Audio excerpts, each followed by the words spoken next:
Welcome to the Deep Dive. Today we're really diving into a figure who's just monumental, isn't he? Winston Spencer Churchill. So complex, so contradictory. He really is. It's almost hard to grasp the sheer scope of his life. It stretches from the absolute peak of the British Empire, Queen Victoria's era, right through 2 world wars, and then slams straight into the Cold War. Understanding the 20th century, you kind of have to grapple with Churchill. Exactly. And our goal here isn't just to retell the story you think you know. We've dug through a whole stack of sources, biographies, historical analyses, first-hand accounts, and what we want to give you is, well, the essence. The surprising bits, the tough parts, the stuff you need to know to get past that simple wartime hero image. That's the mission, right? To really tackle that core contradiction. Because with Churchill, you always have these two sides. There's the 1940 figure, the orator, the leader, who arguably saved Britain, maybe Europe, from the Nazis. But then there's the other side, the deeply committed, sometimes ruthless imperialist. His views and actions, especially concerning India or the Middle East, they just don't sit well today. And for good reason. So yeah, let's unpack that complex starting right at... Okay, so the beginning. We're talking Blenheim Palace, this grand estate, November 30th, 1874. This wasn't just being born rich. This was being born into, well, a legacy. Oh, absolutely. A legacy soaked in British power. And his father, Lord Randolph Churchill, traced his lineage directly back to John Churchill, the first Duke of Marlborough. We're talking about a legendary soldier and statesman. Right, Marlborough. Huge figure. Huge. Spanned 5 monarchs, played a key role in securing the throne for James II back in 1685. That name, Churchill, it carried immense weight. Military glory, political influence. It set an almost impossible bar for young Winston. But, like a lot of aristocracy back then, they needed money. And that's where his American mother, Jenny Jerome, comes in. Yes, Jen, daughter of Leonard Jerome, a seriously wealthy New York financier. It was a classic Gilded Age arrangement. British titles and prestige meet American dollars. Happened all the time. Good deal for status. Maybe not so much for a happy home. Well, the sources paint a picture of a pretty unhappy marriage. They courted quickly, married fast, and then sort of drift. Jenny became known for her numerous affairs, and the whole thing ended rather tragically. Lord Randolph died young, only 45, in 1895. Officially, it was a degenerative illness, but the persistent rumor often cites... So, for young Winston, despite the grandeur of Blenheim, his childhood wasn't exactly warm and fuzzy. Not in the parental sense, no. Like many upper-class children of that era, he was raised primarily by his nanny, Elizabeth Everett. He absolutely adored her. She seems to have been the main source of consistent affection in his... And this may be translated into his school years. He wasn't exactly a star pupil, was he? No, not at all. His record at places like St. George's School was poor. Reports mention him being frequently reprimanded. He scraped into Harrow School in 1888, but academics weren't his strong suit. His father, seeing this restless energy, kind of pushed him towards the military. Which led him to the Royal Military Academy at Sandhurst. But even that wasn't easy. Took him several tries to pass the entrance exam. He finally got in 1893 and was commissioned into the 4th Queen's Own Hussars 5, just as his father died. So suddenly, at 18, he's technically the head of the family, needing to make way. And he realized pretty quickly that the standard career path wasn't for him. Exactly. He was ambitious, he wanted fame, influence, and importantly, financial independence, which the army alone wouldn't provide quick. So he hit upon this idea. He became a war correspondent, put himself where the action was, write about it, make a name for himself. First stop, Cuba, 1895. Observing the War of Independence against Spain. Yep. Sending reports back to the Daily Graphic. A modest start, but it combined soldering, journalism, and the beginnings of authorship. This strategy really took off when he got post-Bombay. Harsh. And it's in India, specifically on the northwest frontier, that his views on empire really solidify. Profoundly. In 1897, he was with the Malakand Field Force, putting down a revolt by the Momans, a Pashtun tribe near modern-day Pakistan. These experiences, seeing the empire in action, fighting tribes, they cemented his lifelong British imperialism. The idea that Britain had a duty, a right even to rule. Yes, and a firm conviction in the perceived inferiority of the society ruled over. He saw the empire as a necessary force for order, and in his views, it became a bedrock. But even then, you see hints of the complexity, the contradictions. You do. Just a year later, 1898, he manages to get himself attached to Kitchener's expedition in Sudan, fighting the Mahdist force. Again, writing reports, this time for the morning. And he witnesses the Battle of Omdurman, a huge, decisive British victory. A brutal 25,000 British and Egyptian troops against 50,000. But the British had Maxim machine guns. It was less a battle, more a massacre. Technologically overwhelmed. And Churchill's reaction. This is where it gets in. On one hand, he celebrated the victory, saw it as proof of British might. but personal. He was appalled by the sheer barbarity of the campaign. He wrote about the killing of wounded enemy soldiers, the callous disregard for the lives of the allied Egyptian and Sudanese troops. He loved the idea of imperial glory, but the messy, bloody reality of that troubled his conscience even then. That tension is key to understand. That tension really carries through. So alongside these military adventures, he's also educating himself intensely. Oh, absolutely. Well, in India, he wasn't just soldiering, he devoured books. Plato, Darwin's Origin of... But the big one, the really influential one, seems to have been Edward Gibbon's The History of the Decline and Fall of the Roman. Why was that so important for him? It gave him a framework, a grand narrative. Empire, war, power, decline. Gibbon provided this sweeping historical perspective that Churchill clearly used to understand his own time, Britain's place in the world, maybe even his own potential role. And this intense reading feeds directly into his writing career. Immediately, he goes from newspaper dispatches to actual book. First, the story of the Malakand Field Force in 1890, based on his... He even tried fiction, right? Brief. He wrote a novel, a sort of fictional romance called Savrola. It was his first and Wise last attempt at fiction. He quickly went back to what he knew, history and war. The River War came out in 1899, his big account of the Sudan camp, very detailed, full of his own This growing fame sets him up for his next big adventure, the Boer War. But first, a political setback. Yeah, he ran for parliament in a by-election in Oldham in 1899 as a conservative and lost. But, you know Churchill, never idle. The Second Boer War was kicking off in South Africa, so he got himself credentialed as a reporter for the Morning Post and headed straight there, seeking action, headlines, maybe redemption. And he certainly found headlines. The armored train incident. Classic Churchill story. The train he was on was ambushed and derailed by the Boers, captured, became a prisoner of war.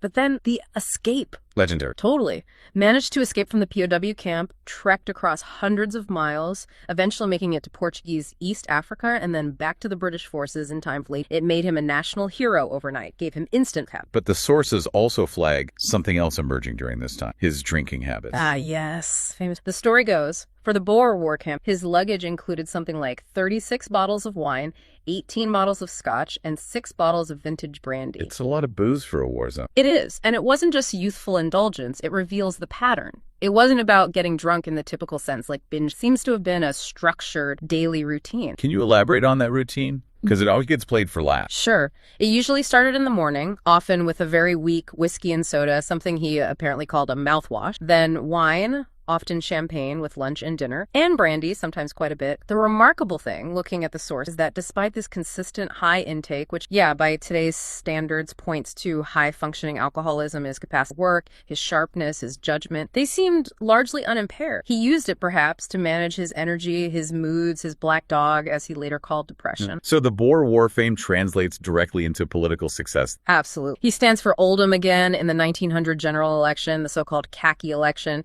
because the Conservatives really leaned into the wartime, and this time he wins. He's an MP at 25. But even in his first speech, he shows that independence. Immediately. You'd expect a speech thanking the voters, praising the war effort. Instead, he expresses considerable sympathy for the Boers, the enemy. He famously said that if he had been a Boer, he hoped he would have been fighting in the field against the British. Not exactly towing the party line. Which probably didn't endear him to the conservative leadership. Not at all. And this independence, combined with genuine policy differences, led to the big break. By 1904, he was fundamentally disagreeing with the Conservatives on major... Free trade being the big one. That was crucial. The Conservative Party, under Joseph Chamberlain's influence, was moving towards protectionism tariffs on imported goods. Churchill was a passionate free trader. He believed tariffs hurt ordinary people and hampered Britain's global economic power. He also disagreed on military spending and was more aligned with liberal views on the Irish question supporting home rule. And the Conservatives in Oldham weren't keen on selecting him again. Pretty much told him he wouldn't get the nomination. Principle met pragmatism. In 1904, in a move that shocked Westminster, he crossed the floor of the House of Commons and joined the Liberal Party. He'd remain a Liberal MP for nearly 2 decades. Quite the political journey already, but his personal life found some stability around this time. A huge amount of stability. In 1908, he married Clementine Hosier, and by all accounts, this was a genuine part. Deep respect, deep affection. She was his rock, really, through all the political storms to come. They had 5 children, though tragically, their daughter Marigold died very young in 1921, which hit them both hard. His rise within the Liberal Party was quick. President of the Board of Trade in 1908. under Prime Minister Herbert Asquith, who became a key ally. This was a time of major industrial unrest across Europe and the US, and Churchill was right in the thick of it, dealing with unions and strikes. And this is where we see his progressive side. Yes, very much so. He was concerned about the rise of the new Labour Party and saw social reform as a way to ease tensions and, frankly, undercut the appeal of socialism. He pushed through significant legislation: the Mines 8 Hours Bill, limiting the working day for miners, and the Labour Exchanges Bill, which set up offices to help unemployed people find work and offered temporary payments, a very early step towards a welfare state. Then Home Secretary in 1910, dealing with domestic security, policing, and the suffragettes. Initially, he was quite dismissive, like many politicians of his time, but his views seemed to evolve. He actually proposed holding a national referendum on women's suffrage, though he couldn't get the cabinet to agree. And then, in 1911, a massive job. First Lord of the Admiralty, head of the Royal Navy. The absolute backbone of the British Empire. And this is just as Europe is sliding inexorably towards war and immense responsibility. Domestically, he also remained committed to Irish home rule, opposing the idea of partitioning Ireland, which the Unionists were pushing for. So he's in charge of the Navy when the fuse is lit in Sarajevo, June 1914. Exactly. World War I erupts. And Churchill, at the Admiralty, is immediately a central figure. But his time there becomes defined, really haunted, by one single catastrophic campaign, Gallipoli. Gallipoli.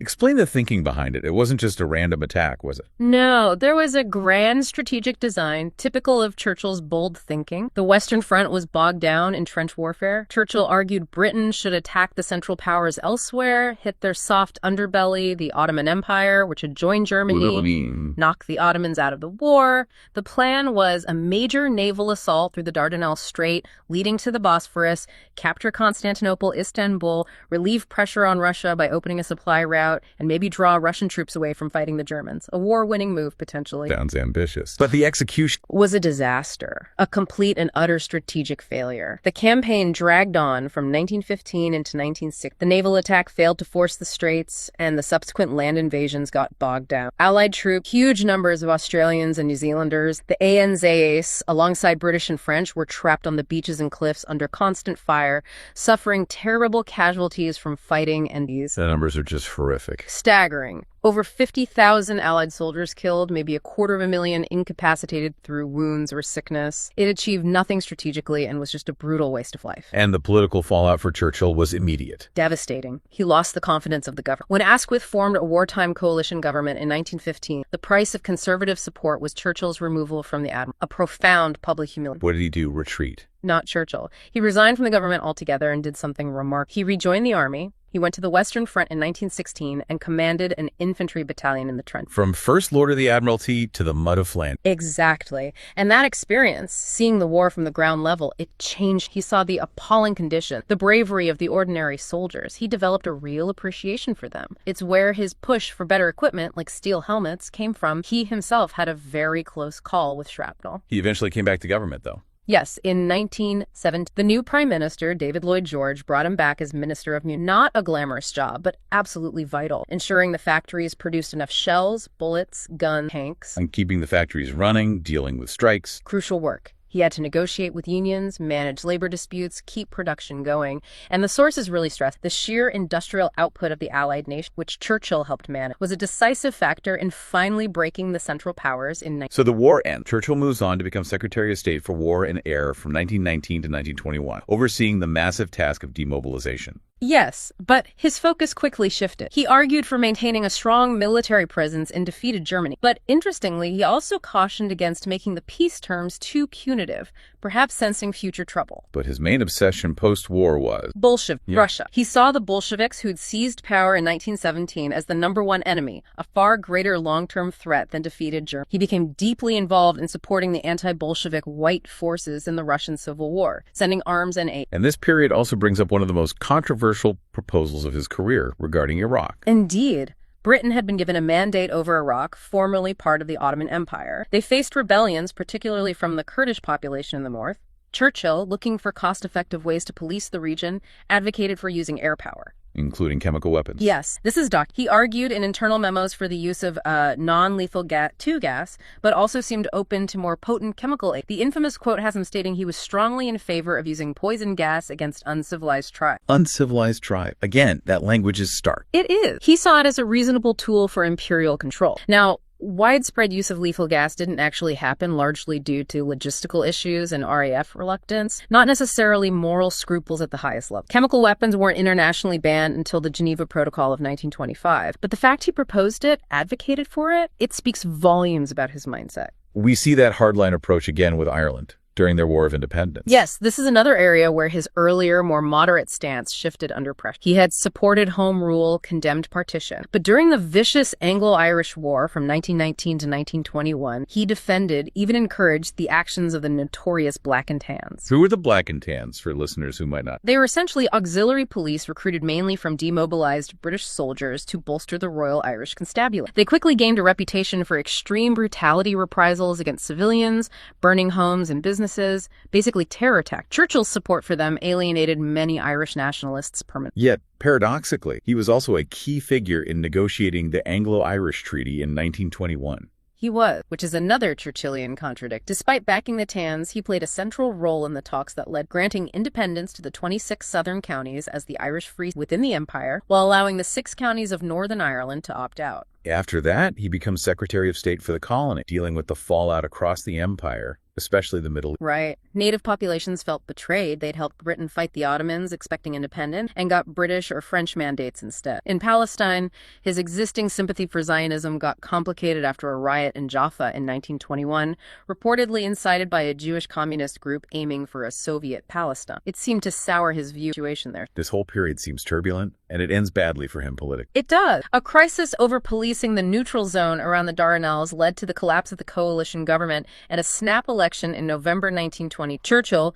recovering from appendicitis, couldn't campaign effectively and lost his seat in Dundee. He tried again soon after. Yes, in the 1923 election, lost again. And that election was significant because it brought the Labour Party into government for the first time ever, albeit brief. This must have been a shock to the system for Churchill. A huge shock. He saw the political landscape shifting dramatically. The Liberal Party, his party, was clearly fading, becoming a third force. He realized British politics was now fundamentally a battle between the Conservatives and Labour. Seeing no future with the Liberals, he made another big switch. In 1924, he rejoined the Conservative Party. Back to the Conservatives after 20 years away. Yeah. And they welcomed him back immediately. Astonishingly quickly. Just days after rejoining, the new Conservative Prime Minister, Stanley Baldwin, appointed him Chancellor of the Exchequer, second most important job in government. And his time as Chancellor is dominated by one huge controversial decision. The return to the gold standard in 1925, basically tying the value of the pound sterling directly to the nation's gold reserves, a link that had been broken during World War I. Why do it? And what was the effect? The thinking was about restoring Britain's financial credibility, getting back to pre-war normalcy, making London the world's financial center. Prestige was a big part of it. But the economic consequences were, frankly, disastrous for many. How so? To maintain the pound at its high pre-war gold value, the government had to pursue deflationary policy. That meant high interest rates, cuts in wages, which led directly to massive unemployment, especially in the old industries, coal mining, shipbuilding, textiles. It hurt the industrial North badly and was a major factor contributing to the general strike of 1920. Many economists then and now see it as Churchill's biggest economic. The Conservatives lost the 1929 election and Churchill was out of office again. And this time he stayed out for a long. Yes, this marks the beginning of his so-called wilderness year, roughly 1929 to 1930. He wasn't included in the national government formed in 1931, nor in subsequent Baldwin cabinet. He was politically marched. It's a tough time for him, personally, as well. It seems so. This is when references to his black dog, his term for periods of depression, become more frequent.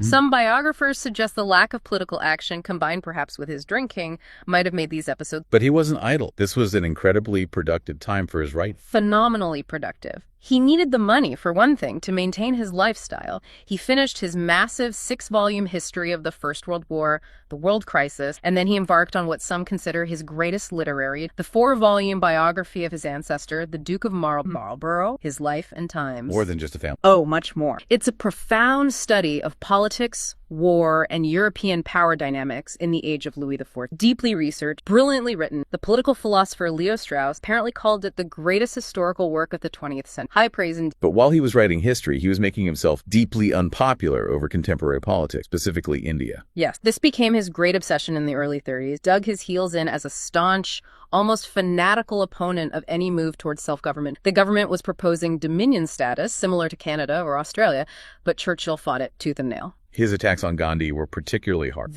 He famously described Gandhi as a seditious Middle Temple lawyer, posing as a fakir. He argued passionately, publicly, that India was nowhere near ready socially, culturally, politically to govern itself. He saw it as an abdication of Britain's. He voted against the India Bill. Vehemently opposed it. The bill passed anyway in 1934, granting India greater self-governance. Churchill's stance, the sheer force, and frankly the racial undertones of his opposition alienated a huge swath of the political establishment, even within his own party. He seemed out of touch, a relic of a bygone. And this damaged credibility became a huge problem when he started warning about another issue, Nazi Germany. This is the great tragic irony of the wilderness years. While everyone was dismissing him over India, he was one of the very first and loudest voices warning about Adolf Hitler. As early as 1933, soon after Hitler became chancellor, Churchill was speaking in Parliament about the odious conditions. He saw the danger of German rearmament. Clearly. He hammered the government relentlessly for ignoring Germany's breaches of the Treaty of Versailles, for letting German military power rebuild. He was particularly scathing about the failure to modernize the Royal Air Force, warning it was falling dangerously behind the new German Luftwaffe, especially after 1935. But people weren't listening because of India. Largely, yes. He'd spent so much political capital, sounded so extreme on India, that many MPs just tuned him out. They saw his warnings about Germany as more hyperbole from a bitter, sidelined man. His attacks on Gandhi had been so personal and vitriolic, it undermined his judgment in their eyes. He was the prophet nobody wanted. We also need to remember the context of the 30s. Fear of communism, the memory of World War I. Absolutely. For many in the British establishment, the Soviet Union under Stalin seems like the bigger threat. Some even saw Nazi Germany as a potential, if unpleasant, buffer against communism, a lesser of two evils. Even David Lloyd George met Hitler in 1936 and came back quite impressed, bizarrely. So Churchill was fighting against this tide of opinion. He was. He gathered information, worked with sympathetic figures, even formed groups like the Focus Group with people like Austen Chamberlain, using intelligence contacts to try and prove the real scale of German rearmament and wake people up. The situation escalates with the Anschluss, Hitler annexing Austria in March 1938. Churchill declared the gravity could not be underestimated. But the real showdown was Munich, September 1938, over the Sudetenland region of Czechoslovakia. Churchill's position was clear. Unequivocal. He urged Prime Minister Neville Chamberlain to stand firm, to declare war if Hitler invaded Czechoslovakia. Chamberlain famously flew to Munich, met Hitler, and signed the agreement giving the Sudetenland away, claiming he'd secured peace for our time. And Churchill's reaction? Scathing. He delivered that immortal line in the House of Commons: "You were given the choice between war and dishonor. You chose dishonor and you will have war." He called the Munich Agreement a total and unmitigated. And tragically, he was proven right just months later.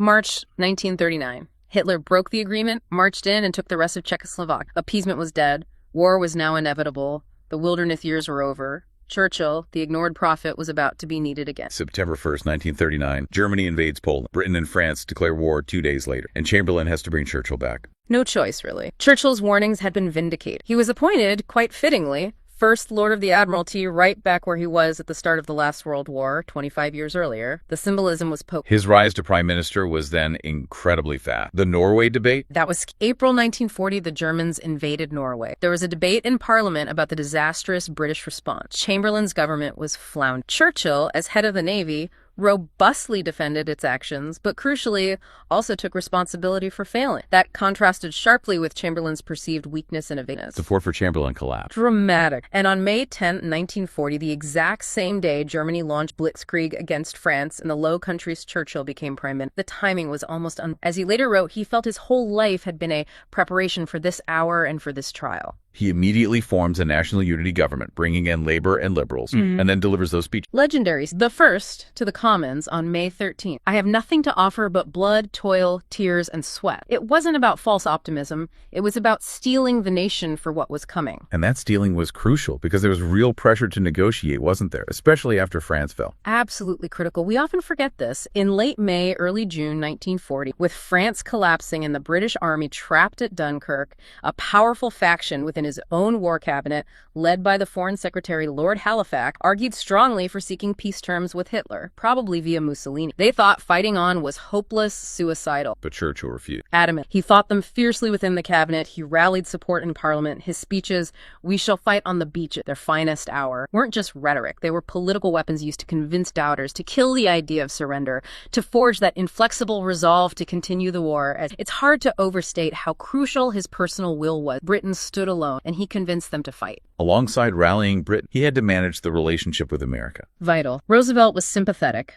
but the U.S. was officially neutral, and isolationist sentiment was strong. Churchill cultivated a close personal relationship with FDR, and his diplomacy was key in securing the Lend-Lease Act in March 1941. Lend-Lease. Explain its significance. It allowed the U.S. to supply Britain with huge amounts of essential war materials, food, oil, ships, planes on credit, effectively bypassed neutrality. Without Lend-Lease, it's questionable whether Britain could have survived the Battle of the Atlantic and fight. The whole dynamic of the war shifts dramatically in the second half of the Completely. First, Hitler makes the colossal blunder of invading the Soviet Union, and suddenly Stalin is an ally. Then, in December, the Japanese attack Pearl Harbor, bringing the United States fully into the war. The Big Three alliance, Britain, the U.S., the Soviet Union, was forged. Churchill's strategic goal of a global coalition against Hitler was But victory was still a long way off, and 1942 brought some terrible setbacks for Britain. Singapore. The fall of Singapore in February 1942 was a disaster. Huge British naval base, the linchpin of imperial defense in Asia, captured by the Churchill himself called it the worst disaster and largest capitulation in British military history. Around 80,000 British, Indian, and Australian troops came prisoners. What went wrong there? A fundamental strategic miscalculation. British planning had focused almost entirely on a seaborne attack, assuming the jungle terrain of the Malay Peninsula to the north was impassable for an invading army. The Japanese simply walked through it.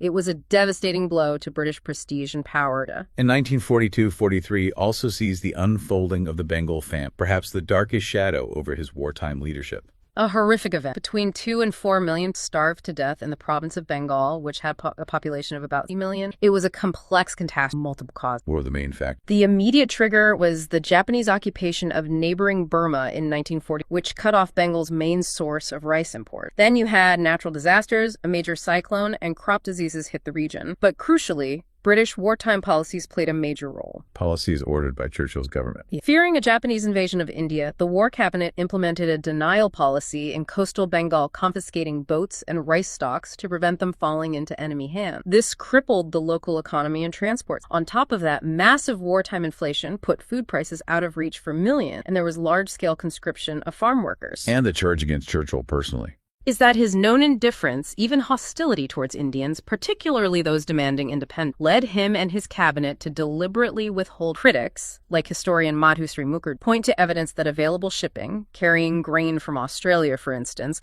was repeatedly denied for famine relief in India, being prioritized European theater or building up stockpiles in Britain. The infamous alleged quote about Indians breeding like rabbits is often cited as reflecting his attitude. What's the counter-argument? How do his defenders explain it? They emphasize the genuine wartime pressure, the extreme shortage of shipping due to U-boat attack, the priority of supplying troops fighting Japan, the incompetence and corruption within the local Bengal administration, and the impact of the natural disaster. They also point out that eventually, in late 1943, when the scale became undeniable, grain shipments. But the scale of the death toll and the questions about delayed or insufficient response make it during conflict. Despite these horrors, the tide of the war did begin to turn around late 1942. Yes, with key victories like the Second Battle of El Alamein in North Africa in November 1942, and the Soviets grinding towards victory at Stalingrad. This prompted Churchill's famous line, "Now this is not the end. It is not even the beginning of the end, but it is perhaps the end of the beginning." His working style during the war is legendary. Not exactly 9 to 5. Not remotely. He had incredible stamina, fueled by that routine we discussed, often working from bed in the morning,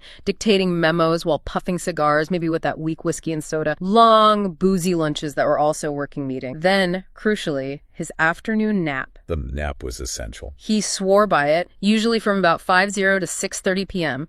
He claimed it gave him 2 days in one, allowing him to work late into the night, often past midnight, refreshed. He drove his staff relentlessly, but he drove himself hard. He was obviously central to the planning for D-Day, the Normandy landings in June 1944. Absolutely. The culmination of the strategy decided back in 1940 to hold on, build strength, and eventually return to the continent. Britain was the ascent pad. Interestingly, though, sources suggest he was unusually anxious before D-Day, deeply worried about the potential for a bloodbath on the beach. And throughout the war, he's meeting constantly with Roosevelt and Stalin, the Big Three summit. Casablanca, Tehran, Quebec, Moscow, Yalta. These meetings shaped not just the war strategy, but the post-war. Churchill was intensely focused on what would happen in Europe after Germany, particularly in Eastern and Southern Europe, Poland, Greece, the Balkans. He clashed frequently with Stalin, already seeing the line of war. The final phase of the war brings another the Allied bombing campaign again. Yes, the area bombing. Churchill was a firm believer in strategic bombing, targeting German cities, industrial centers, and civilian morale to cripple their war effort. But as the war neared its end, the bombing became more controversial. Dresden, in February 1945, is the most infamous example. A city with limited strategic or industrial importance, packed with refugees. Over 2 nights, around 1,300 British and American heavy bombers dropped nearly 4,000 tons of explosives and incendiaries, creating a firestorm that killed an estimated 25,000. The justification for that bombing, so late in the war. It's still fiercely debated. Defenders argue it was aimed at disrupting German communications and troop movements towards the Eastern Front, or simply part of the overall strategy to force surrender and shorten the war, ultimately saving lives by avoiding prolonged fight. Critics see it as pointless, vindictive destruction, even a war crime. Churchill himself seemed to have some later misgivings about the scale of the bombing campaign's final phase. The war in Europe ends May 1945. Churchill is a global hero. He calls a general election in July, expecting to cruise back into power. And gets the shock of his life, a massive landslide defeat. The Labour Party, under the quiet, unassuming Clement Attlee, swept to power. Why? Why did the British public reject the man who led them through the war? Because the war was over and people were looking forward, they didn't want to go back to the pre-war world of unemployment and inequality. Labour campaigned on a radical vision of social, based heavily on the Beveridge Report from The Beveridge Report. What did it promise? It laid out a blueprint for a comprehensive welfare state social security from the cradle to the grave. It promised national insurance, family allowances, and crucially, the creation of a national health free at the point of use. Labor also promised to nationalize key industries, coal and rail. People wanted homes, jobs, healthcare security. Churchill and the Conservatives seemed focused on empire and the past. Labor offered a vision for... So Churchill is out of power again. What does he do? He becomes leader of the opposition, but his main focus shifts internationally. He sees a new threat in Soviet expansionism in Eastern Europe. This leads to probably his most famous post... The Iron Curtain speech. Exactly. March 1946, he's visiting Westminster College in Fulton, Missouri, with President Truman sitting beside him on the platform, and he delivers this stark warning. From Stettin in the Baltic to Trieste in the Adriatic, an Iron Curtain has descended across the continent. Did he invent the phrase Iron Curtain? Not strictly. Variations had been used before, even by Nazi propaganda minister Goebbels near the war's end, but Churchill absolutely popularized it. He gave it global res. That speech is often seen as a key moment in crystallizing cold. And he called for closer Anglo-American cooperation to counter the Soviets. Yes, strengthening the special relationship, as he termed it, to stand together against the perceived communist threat.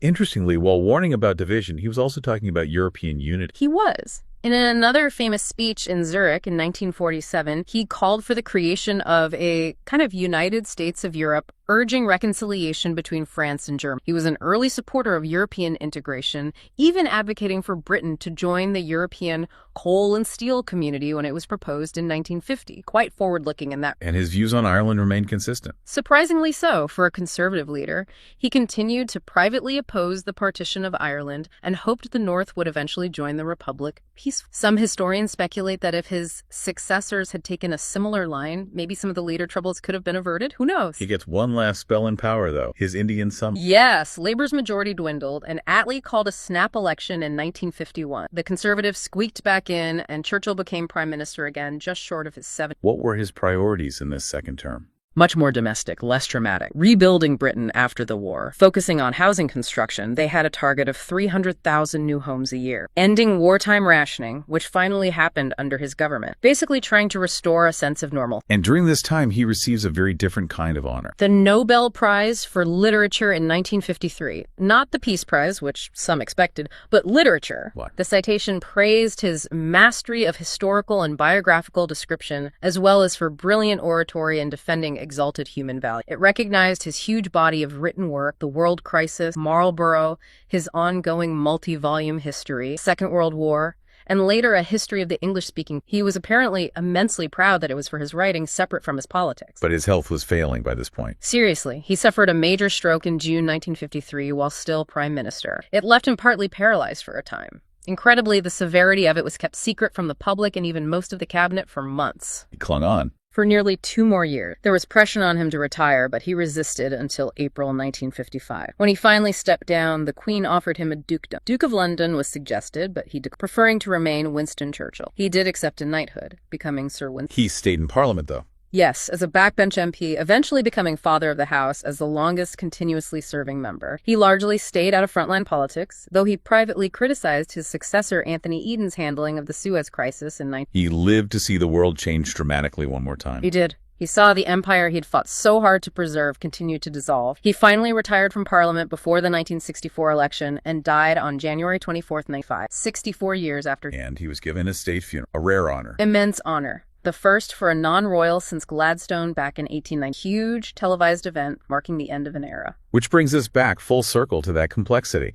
We've covered so much ground, the contradictions are stark. They really are. On one side, you have the critic, the diehard imperialist, the proposal to use gas in Iraq, the backing of the black and tans, the hostility to Gandhi and Indian independence, the shadow of the Bengal famine, the accusations of being a warmonger at times. These are serious, well-documented charges. But then the other side, the early advocate for free trade and later European unity, the man who showed surprising conciliation to the Boers after fighting them, the brilliant historian and writer, the politician who eventually softened on women's suffrage, and above all, the foresight on Hitler. And that foresight, leading into 1940, is arguably the cornerstone of his positive legacy. That refusal to surrender, that mobilization of the British spirit. Many historians argue, quite convincingly, that without Churchill's leadership in 1940, Britain might well have sought... And the consequences of that? Unimaginable. No British base for the eventual liberation of Europe. No D-Day as we know it. Potentially a Nazi-dominated Western Europe facing a Soviet-dominated... The world map would look entirely different. So he was this incredible mix. Soldier, journalist, historian, politician, painter, orator, notorious drinker. From Omdurman to Yalta, Gallipoli to the Nobel Prize. An absolutely towering figure. And it leaves us with that final difficult question. His supporters would say that saving Britain, saving Europe from Nazism, maybe even preventing a worse Cold War outcome, that this achievement outweighs the flaws, secures his place as a hero. But does it? Does that monumental success of 1940 mitigate the deep moral concerns about his imperialism, his views on race, his actions in places like Bengal or Iraq? Or does it simply force us to hold both realities, the savior and the flawed imperialist intention? That's really the core question Churchill leaves. Well, we're tackling a really immense figure, Winston Churchill. Someone historians pretty much all agree was, the only person for that job at that specific time. Absolutely. And our sources, they suggest something quite startling, actually. That maybe, just maybe, without Churchill's sheer force of will, his speeches, his big strategic calls, the whole war could have potentially gone south for Britain, maybe even ended back in 1940. That's the core of it, isn't it? That's our mission for this deep dive. We've got this stack of sources, biographies, military accounts, economic studies, and we want to unpack how his actions politically, militarily, even rhetorically stopped that from happening. Exactly. We're looking at how he went from being this, kind of political outcast, warning everyone for years. Yeah, the wilderness years. Right, the wilderness years, into this leader who just wouldn't back down, facing an enemy that, honestly, for a while there looked completely unstoppable, invincible even. It really is a story about preparation, meeting opportunity, but also guided by this almost profound sense of destiny he seemed to have. Mm-hmm. So let's start with the basics. Winston Leonard Spencer Churchill, born 1874, Blenheim Palace, quite the start in life. Educated at Harrow, then Sandhurst, the military academy. And that background, that time as a professional soldier before Parliament, that's absolutely key, isn't it? It gave him a grasp of military reality that, frankly, many politicians just didn't have. Yeah, a unique perspective. And you see that shaping his approach right away. But to really get the weight of 1940, we need to rewind a bit into the 30s, that period when he was basically shouting from the sidelines. Okay, so the danger really starts escalating after 1934, doesn't it? Hindenburg dies in Germany. Right. And that's the moment Hitler, who's already got dictatorial powers, basically consolidates everything. He moves towards absolute control, gets rid of the last few checks, and crucially starts this massive secret rearmament program. And Churchill, he's seeing this clearer than almost anyone else back in Britain. That's what's so striking in the sources. It really is. Well, a lot of people in power were thinking, Germany's just, correcting the injustices of Versailles. Churchill's sounding the alarm, like Cassandra, really warning of disaster, but nobody's listening. He used some pretty strong language, too. I remember reading he dreaded the day, how did he put it, when the means of threatening the heart of the British Empire should pass into the hands of the present rulers of Germany. Exactly. It wasn't just that Germany was rearming, it was who was in charge, the ideology. That was the core of the threat for him. And he predicted, didn't he, that Hitler's government would bring a series of outrageous events and ever-growing military might, he saw the aggression coming. He absolutely did. He understood it wasn't just about weapons, it was about ambition, expansion, something the British government under Chamberlain just seemed unwilling or perhaps unable to grasp. Which brings us to that whole policy of appeasement. The leadership seemed almost paralyzed. Paralyzed word. Churchill had that famous, scathing quote about the government's indecisiveness, didn't he? Something like, "Oh, yeah. Decided only to be undecided, resolved to be irresolute." Adamant for drift, solid for fluidity, all-powerful to be impotent. It just perfectly captures that sense of a government determined not to face reality until they absolutely had to. Yeah, and that moment came September 3rd, 1939. Britain declares war, and boom, Churchill's back, straight into the Admiralty, where he'd been First Lord decades before. After 23 years away from that specific post, it signaled his immediate importance. And his speech to Parliament that Sunday, it had this kind of grim, almost calm resolve. Right. Outside, the storms of war may blow. Yeah. But in our own hearts, this Sunday morning, there is peace. Almost like, okay, the decision's made, now we act. Our hands may be active, but our consciences are at rest. A call to duty, really. But then the war itself didn't immediately explode in the West, did it? We got the phony war. Exactly. Poland was crushed brutally. But in the West, Britain and France mostly waited, dug in, an ominously quiescent period, as one source puts it. And that waiting bred frustration, disillusionment. Deep disillusionment. And when the Allies did try the Narvik expedition in Norway, it was a complete disaster. Poorly planned, poorly executed, defeat and humiliation. And that was pretty much the nail in the coffin for Chamberlain's leadership, wasn't it? It really was. He looked totally ineffective. The pressure mounted, people demanded resignation. The country desperately needed decisive leadership in those, very dark. And then, May 10th, 1940, the moment arrives. Churchill becomes prime minister. And the timing. It's almost unbelievable. The very same day Germany launches its offensive into the Low Country, the phony war is violently over. Talk about walking into a storm. He knew it too, that famous line. "I felt that I was walking with destiny and that all my past life had been but a preparation for this hour and for this trial." An incredible statement of self-belief right when everything seemed to be falling apart. Okay, so let's dive into that chaos. Hitler turns west. France has this huge army, supposedly the best in Europe, plus the British Expeditionary Force, the BEF. 10 British divisions, Oh. But they were just completely unprepared for what hit them. Blitzkrieg, lightning war. The speed was just terrifying. Belgium, Holland, overrun in days. The Dutch surrendered in 4 days. But the real shock, the moment the war almost slipped away entirely, was the news from the Ardennes. German tanks, panzers, had somehow punched right through what the French thought was impassable forest. A 50-mile hole in the line. 50 miles, and suddenly they're just racing for the coast. Racing for the Channel Coast, to cut off the BEF and the Northern French Army. Lord Gort, the British commander, saw it happening and knew they had to pull back fast. It was a desperate retreat. And then Dunkirk, the miracle. Yeah. How did that even happen? Well, the German panzers, incredibly, paused. Historians still debate why. Maybe they outran supplies. Maybe Goering wanted the Luftwaffe to finish the job. Maybe the commanders were just stunned by their own speed and needed to regroup.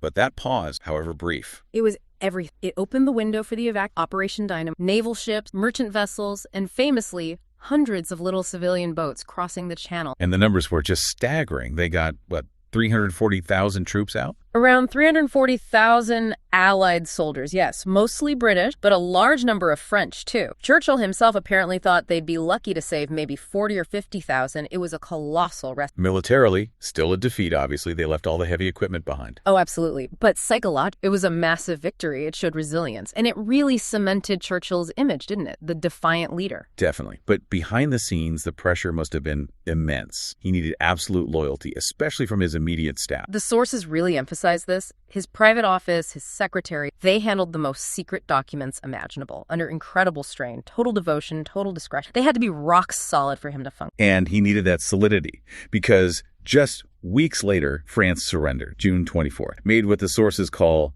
a sham of a peace. And just like that, Britain was alone, the last one standing in Europe against Hitler. Imagine that summer. 1940. Fear must have been palpable. Completely. Hitler controlled most of Europe. Stalin was technically his ally. Mussolini was on board. America was, an ocean away and pretty reluctant to get involved. People in Britain genuinely thought invasion was imminent. There was even high-level talk about seeking terms. But Churchill wasn't having any of it. And this is where his speeches become so crucial, his oratory. His greatest weapon, argued. That voice, marvelous in defiance, as one. It wasn't just words, like he said, a psychological rally. He wasn't promising easy victory, was he? Blood, toil, toil, tears, and sweat. Exactly. No false promises. Total commitment.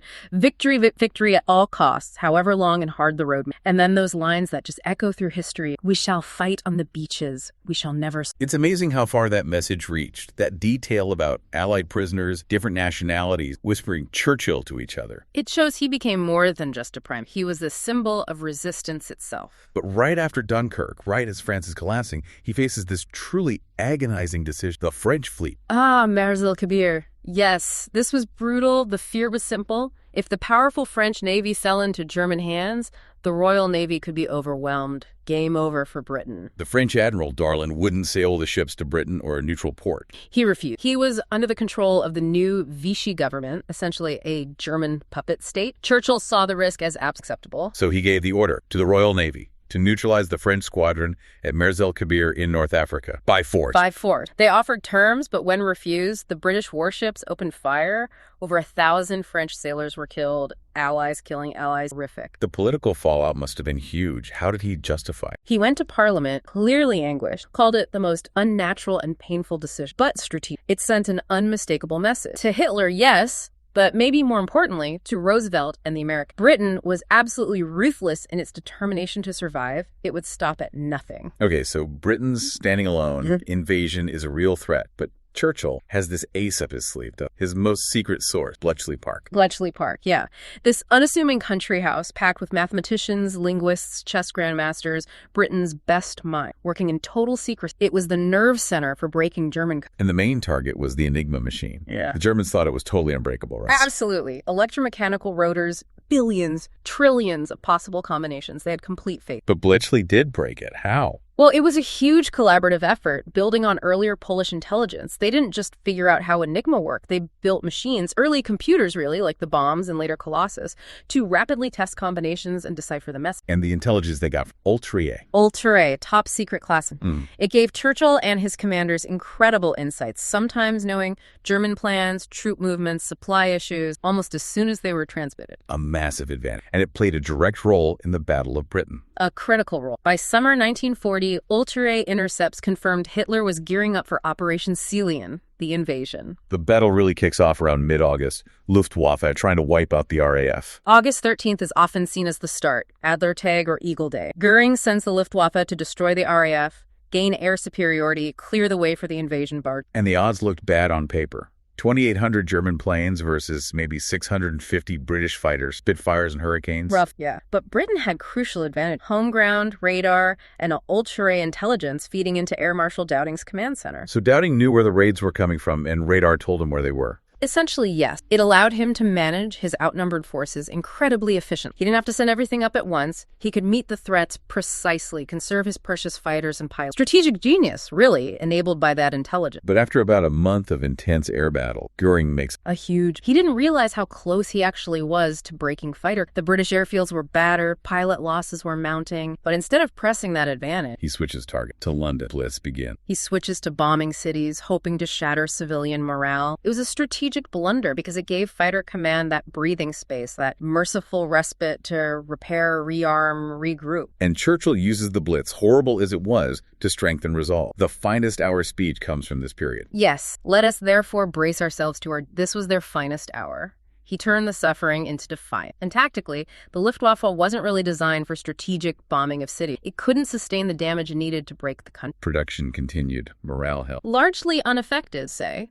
By mid-September, Ultra showed off, postponed indefinitely. That's when Churchill gave that other famous line about the RAF pilot. Never in the field of human conflict was so much owed by so many. So air threat contained? For now. But the sea, the Atlantic lifeline, that was under constant attack. Relentless. Admiral Dunitz and his U-boat. The wolf pack tactic was brutally effective against the merchant convoys bringing vitals. And losing access to Irish ports didn't help the escalation. Made it much harder. By October 1940, losses were catastrophic. 2 million tons of shipping sunk. Churchill admitted later he was more frightened by the U-boat threat than any. Publicly, though, he often put a brave face on it, sometimes exaggerating U-boat losses. Morale boosting. But he needed more help. He needed America, which leads to the destroyers for bases deal. Right. Roosevelt agrees to trade 50 old World War I destroyers, old and near useless, one source calls them, in exchange for long leases on British naval bases in the Atlantic and Caribbean. Militarily, maybe not a great deal for Britain. Not really, but symbolic, immensely important. It was the first concrete sign of American support. Churchill called the destroyers worth their weight in rubies for that, a vital token of American commitment. But that commitment came at a steep price. We often forget the financial reality. America wasn't just giving things away. Not at all. Before Lend-Lease came along later, it was strictly cash and carry, and Britain was running out of cash fast. By the end of 1940, the country was basically bankrupt. That's staggering, and the U.S. demanded What? Britain's gold reserves? Gold reserves, yeah. But also forcing Britain to sell off all its overseas assets, private investments, companies, everything, often at fire sale price. So Wall Street basically made a killing. That Viscous company example sold for $87 million, but worth maybe $40 million more. Exact economic hardball. Yeah. It was humiliating, really. And they even pushed for the end of imperial preference, the trade system within the British Empire, to open those markets up for American businesses after the war. Britain was literally mortgaging its future to survive the present. That's precisely it. An anxiety Churchill couldn't really voice publicly, but he still made that powerful appeal for Lend-Lease. Give us the tools and we will finish the job. And alongside that appeal, he made this incredible gesture, sending a mission to the U.S. to just give them top British scientific secrets. An amazing move, the Tizard mission. They shared everything, jet engine designs, rocketry, advanced explosives, and crucially, 2 bits of tech that would be vital in the Atlantic battle. Huff-Duff and the cavity magnetron. Let's quickly unpack those. Huff-Duff. High-frequency direction finding, HFDF, or Huff-Duff. It allowed escort ships to get an almost instant fix on a U-boat's position just from its short radio transmission. The Germans thought they were too brief to be traced. They were wrong. Game changer. And the cavity magnetron. Even bigger, arguably. A device that generated powerful microwaves. It revolutionized radar, making it much more powerful and small enough to fit into aircraft. Suddenly, planes could hunt U-boats effectively, day or night, in any weather. Sharing this tech was a massive strategic investment in allies. Right, so moving into 1941, Britain's survived the immediate threat, but the war is far from over. Churchill keeps pouring resources into the Mediterranean. Why there? Well, partly because, as the sources say, it was really the only place they could fight the Axis. And it fueled Churchill's idea of attacking Germany through the soft underbelly of Europe, Italy, and the Balkans. Initially, things went quite well against the Italians there, didn't they? Very well. Mussolini's invasions of Egypt and Greece were disastrous. And the Italian Navy took that huge hit at Taranto. Half their battleships knocked out in one night by British carrier. Which set up that incredible success in North Africa under General O'Connor. Yeah, early 41, O'Connor's small force just sweeps across Libya, captures Tobruk, takes 130,000 Italian prisoners for minimal British losses. It looked like they could clear North Africa completely. But then Churchill intervened, diverts troops to Greece. Yeah, this seems to be a case where perhaps political obligation, Britain had guaranteed Greece independence, overrode military good sense. O'Connor's veteran troops were pulled out for what turned into a doomed no-win campaign in Greece. A Dunkirk without the glory, as it was called. Landing troops just to evacuate them again under fire. Pretty much. And while this is happening, WWII picks up alarming news. Hitler is sending German forces to bail out Mussolini in North Africa. The Afrika Korps arrives, led by Erwin Rommel, and suddenly O'Connor's gains just melt away. Rommel proves incredibly skillful, pushes the British back, besieges Tobruk. It's a major reversal. And then the disaster in Crete adds to the gloom, falling to German paratroopers. Devastating for morale. Despite British naval control, the lack of air cover will. The sources mention Churchill was deeply affected by this string. That anecdote about him at Chartwell talking to his cat because he couldn't face his cat. Yeah, lamenting he couldn't even give the cat cream and water. It's a small detail, but it shows the immense personal strain, the feeling of isolation when things were going so bad. But then, June 22nd, 1940, a massive shift. Hitler invades the Soviet Union. Operation Barbarossa changes the entire strategic landscape overnight. And the irony, of course, is that Churchill, through WWII, had actually tried to warn Stalin it was coming. But Stalin didn't believe him, thought it was a British trick. Exactly. So when the invasion happened, Churchill faced a political dilemma: how to embrace Stalin, the communist dictator, as an ally, especially with American opinion being so anti-communist. And that's when he made that classic pragmatic statement. If Hitler invaded hell, I would make at least a favorable reference to the devil in the House of Commons. Pure Churchill. He immediately pledged full British support to the Soviets. Though the Soviets were in desperate trouble initially, the Germans advanced so fast. Incredibly fast. Millions of Soviet soldiers killed or captured in the first few months. Stalin himself cabled London saying the Soviet Union was in mortal peril. This just reinforced Churchill's need for America to fully. And that commitment finally came, tragically, on December 7th, 1941. Pearl Harbor. Yamamoto's attack. It was the event Churchill had simultaneously dreaded for America but hoped for strategic. The U.S. was now in the war. And Churchill moved fast, declaring war on Japan even before Roosevelt, showing immediate solidarity. And the final piece fell into place a few days later when Hitler, in another massive strategic blunder, declared war on the United States. which confirmed the Germany first strategy for the Allies. Absolutely. The defeat of Nazi Germany became the top priority. Huge relief for Churchill. Yet 1942 starts terribly, despite America being in the war. The news from Asia. Awful. The fall of Singapore was a catastrophe. 180,000 troops captured. The sinking of the battleships Prince of Wales and Repulse. Japan seemed unstoppable in the Pacific. And the Atlantic, still bad. Still perilous. The loss of convoy PQ-17 to the Arctic, terrible blow. Rations were cut back home. Morale plummeted. So much so that there was actually a formal vote of no confidence against Churchill in Parliament. He survived it, obviously, but the pressure was intense. Where did the tide finally begin to turn? North Africa. Churchill finally loses patience with Auchinleck and appoints Bernard Montgomery Monty to command the Eighth Army. One of his best decisions, it turned. Monty was different, more methodical. Very methodical, very cautious, some said, but brilliant at preparation. And he used ULTRA intelligence ruthlessly. He knew Rommel's supply situation, knew when fuel was due, and made sure Allied air and sea power intercepted it. Rommel was basically starved of resources. Setting the stage for El Alamein in October 42. Second Battle of El Alamein, a massive grinding battle, but Montgomery had ensured overwhelming superiority in tanks, guns, men. It was the decisive turning point in North Africa. Rommel was finally decisively beaten and pushed back, a huge morale boost back home. The end of the beginning, Churchill called it, and the tide turned at sea too, around early 1943. Yes, the U-boats had one last surge, sinking ships at an alarming rate in March 43. They nearly won it. But then those technologies we talked about, Huff Duff and airborne radar, really came into play, deployed in large numbers on new long-range aircraft and more escorts. Suddenly the U-boats couldn't hide. Exact. Losses mounted catastrophically for the Germans.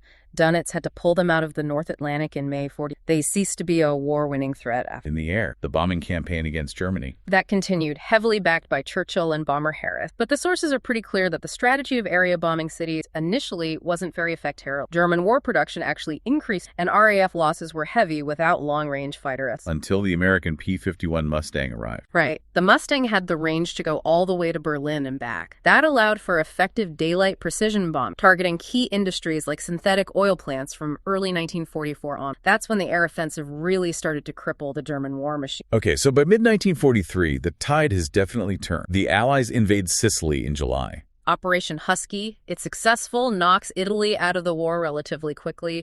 Mussolini falls virtually overnight. But the Germans react fast. Very fast. They flood into Italy, disarm the Italian army, and turn the country into basically occupied territory. What follows is a long, slow, incredibly tough slog up the Italian peninsula against skillful German defenders holding strong defensive lines. While that's grinding on, the Soviets achieve a massive victory on the Eastern Front. Kursk. July 1940, the biggest tank battle in history, a crushing defeat for the Germans. After Kursk, the strategic initiative on the Eastern Front belongs entirely to the Red Army. Stalin's prestige just skyrocketed. Which leads us to the Tehran Conference, December 43. The big three meet. Churchill, Roosevelt, Stalin. And it's clear by now, the sources say, that Churchill is the junior part. Stalin holds immense leverage because of the Red Army's successes, and Roosevelt holds the economic and industrial. And the main decision at Tehran is Normandy. Yeah. Operation Overlord, the cross-channel invasion, is confirmed as the main Allied effort for 1944. Italy becomes a secondary. This is basically the defeat of Churchill's long-held soft underbelly strategy. He had to go along with it, but he didn't quite let go of the Mediterranean. No, he still argued to keep landing craft there, which arguably contributed to the near disaster at Anzio early in 44. That landing got bogged down, didn't break the Gustav Line as hoped. The Italian campaign really marks the end of Churchill having a primary say in Allied grand strategy. So all eyes on overlords. D-Day, June 6, 1944. The scale of it. Absolutely immense. Years of planning, incredible logistics. There was still some debate among commanders, Montgomery wanting that narrow thrust into Germany, the Americans favoring a broader front. But the initial landing, helped by deception plans. Churchill's skill of deception was crucial. Yeah. Convincing the Germans the main landing at the Pas-de-Calais. Despite tough fighting on some beaches, like Omaha, by the end of the day, over 150,000 Allied troops are ashore in Normandy, the beginning of the end for Nazis. Though Hitler still had his secret weapon, the V-1s and V-2s. Desperate measures. The V-1 flying bombs caused terror but could be shot. The V-2 rockets, though, are ballistic missiles, supersonic, impossible to stop. Once they killed thousands in London until the launch sites in Holland were final. Throughout this final phase, Churchill's also dealing with tricky allies like de Gaulle. Always a difficult relationship. De Gaulle insisted on being treated as the leader of a major power, even when France was occupied. It caused constant friction, leading to that great Churchill quip when told to be nice to him. "I'll be sweet. I'll kiss him on both cheeks, all four if you prefer it." Classic Churchillian exasperation. Hitler tries one last roll of the dice in December 40. The Battle of the Bulge, a surprise offensive through the Ardennes trying to split the Allied army. It caused panic initially, but the Germans lacked, and once the weather cleared, Allied air power just decimated the trap. It was their last gasp. By spring 45, clearly over. Soviet troops closing on Berlin, Western allies crossing the Rhine. Roosevelt dies in April. A shock right near the end. And as the Allies advanced deeper into Germany, the full, unimaginable horror of the Nazi concentration camp, the death camp, the most vile of all his scheme, was revealed to the world. Which, in a grim way, completely vindicated Churchill's relentless opposition to Nazism from the very beginning. Absolutely, his unswerving crusade, as the source puts it. He had seen the evil early. So victory is achieved, glorious victory, as he promised. But then comes the final stunning paradox. While Churchill is at the Potsdam Conference with Truman and Stalin negotiating the post-war settlement, back home, the British people go to the polls. And vote him out. Elect Clement Attlee's Labour Party in a landslide. It seems unbelievable, but it happened. The war leader was dismissed the moment they won. And Britain, despite the victory, paid an immense price. Huge. Financially crippled, massive debts, cities bombed out, empires starting to crumble, relegated to the second tier of world powers. The cost was indeed staggering, the road long and hard, as he said. But he had delivered survive. Hashtag tags, outro. What a story. From those lonely warnings back in the 30s through the darkest days of 1940 to eventual costly victory. Yeah. His impact is just immense. It really is. And if you boil down his unique contribution based on these sources, it seems to come back to two main, often working together. First, that incredible oratory, that ability to inspire and maintain morale when things looked hopeless. Yeah, definitely. And second, his crucial, often unseen support for intelligence gathering, Bletchley Park, or TRRA, using that secret knowledge to make the right strategic calls, to husband pressure. Was a potent. He literally saved Britain, possibly Western civilization, from tyranny. And yet, the moment peace arrived, the public chooses someone else to lead them into that. It's a fascinating question, isn't it? Something for you, the listener, to think about. What does it tell us about democracy, perhaps? That the skills needed to win a total war might be very different from the skills people feel they need to rebuild a shattered country after. The right man for the job might only be right for that specific job. When the job changes dramatically, maybe new management is required. Perhaps. Was the war leader unsuited for the peace? Or did the people simply want a completely fresh start after 6 years of blood, toil, tears, and sweat? Something to definitely mull over. Indeed. A final thought to leave you with until our next deep dive.